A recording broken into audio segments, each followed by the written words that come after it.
তোর এত বড় সাহস, তুই আবার পথ আটকাস? তোমরা জমিদার বাবুর বাড়ি থেকে যা লুট কইরাছিলে সব ফেরত চাই। এগুলো জমিদার বাবুর নয়, আমাগো সম্পত্তি, আমাগো গ্রামবাসীদের সম্পত্তি।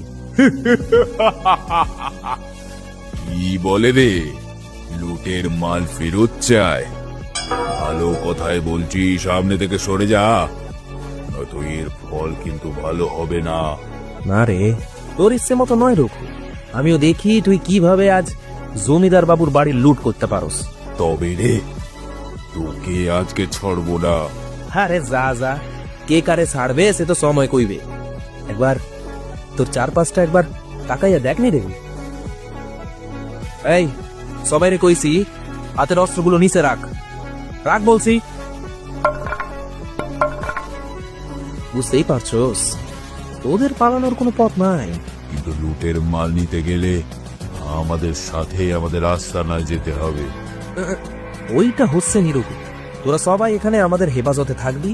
তোদের মধ্যে একজন গ্রামবাসীদেরকে নিয়ে তোদের ডেরায় যাবে। কিন্তু না না না, কোনো কিন্তু নয়।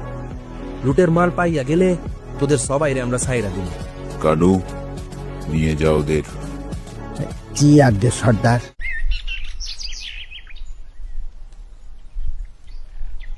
জমিদার বাবু, ও জমিদার বাবু, আপনার চুরি যাওয়া সম্পদ আপনারে ফেরত দিতে এলাম।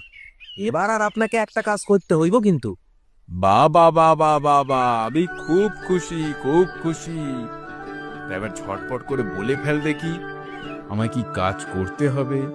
আপনারে আমাকে খাজনা মুকুর করতে হইব। বেশ, আমি ঘোষণা করছি, গ্রামবাসীদের কিছুই আর আমার কোষাগারে জমা করতে হবে না। বেশ, আমরা এখন আসি তাহলে। হ্যাঁ হ্যাঁ, আয় আয় আয়। জয় ভীমনাথের জয়, জয় ভীমনাথের জয়, জয় ভীমনাথের জয়, জয় ভীমনাথের। আজকের গল্প এখানেই শেষ। পরবর্তী গল্প দেখার জন্য আমাদের চ্যানেলটাকে সাবস্ক্রাইব করুন।